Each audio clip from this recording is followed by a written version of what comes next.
국제신용평가사 무디스가 한국의 경제 성장률을 올해 2.5%, 그리고 내년은 더 떨어진 2.3%로 전망했습니다. 국내외 주요 기관이 내놓은 전망치 중에 가장 낮은 수치입니다. 출범을 앞둔 2기 경제팀 홍남기 경제부총리 내정자와 김수현 청와대 정책실장의 어깨가 더 무거워졌습니다. 이서준 기자의 보도 보시고 우리 경제팀에게 놓인 과제들을 취재기자와 이어서 짚어보겠습니다. 국제신용평가사 무디스가 한국의 올해 경제 성장률을 2.5%로 내년 성장률은 2.3%로 전망했습니다. 한국은행과 KDI, 국제통화기금, IMF가 각각 내놓은 전망치보다 낮습니다.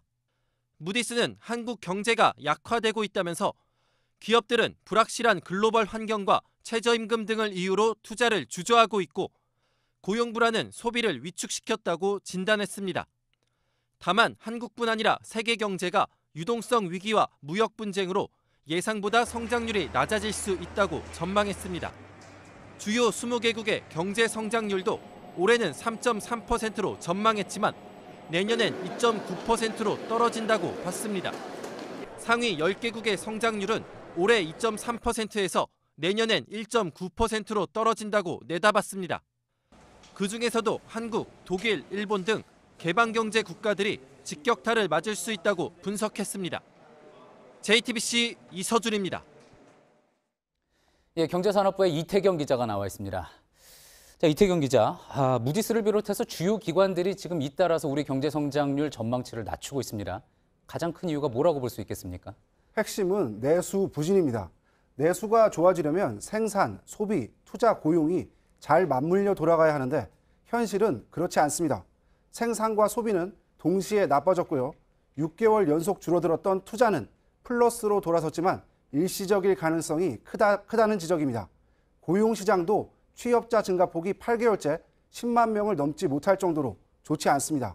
아직 수출이 괜찮지만 불안 요인이 적지 않습니다. 산업별로 보면 반도체가 수출액의 21%를 차지할 정도로 의존도가 높습니다.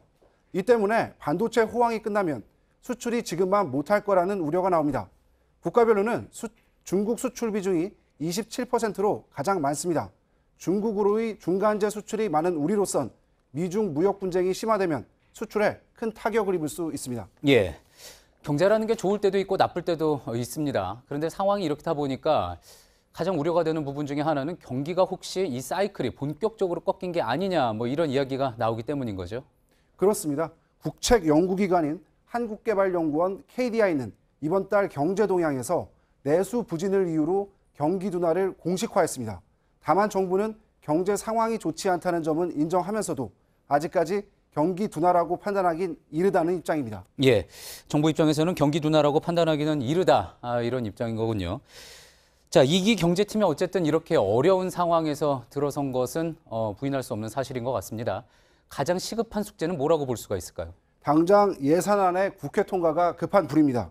김동연 부총리가 마무리 짓겠다고는 했지만 사실상 신임 부총리가 나서서 책임을 질 수밖에 없습니다.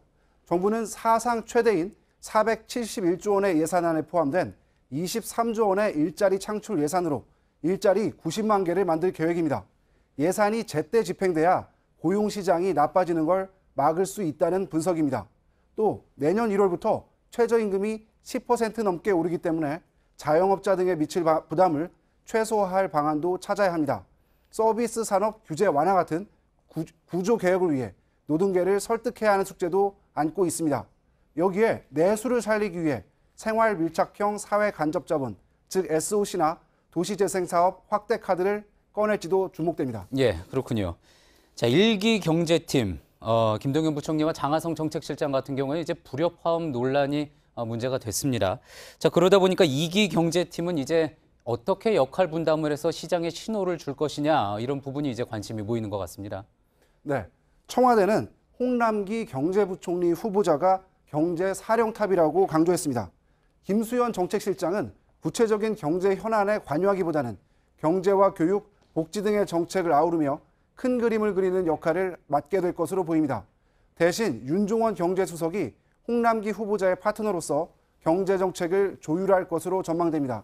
실제로 윤 수석은 홍 후보자와 기재부에서 오랫동안 알고 지낸 사이여서 비교적 호흡은 잘 맞을 것으로 보입니다. 예, 알겠습니다. 잘 들었습니다. 경제산업부 이태경 기자였습니다.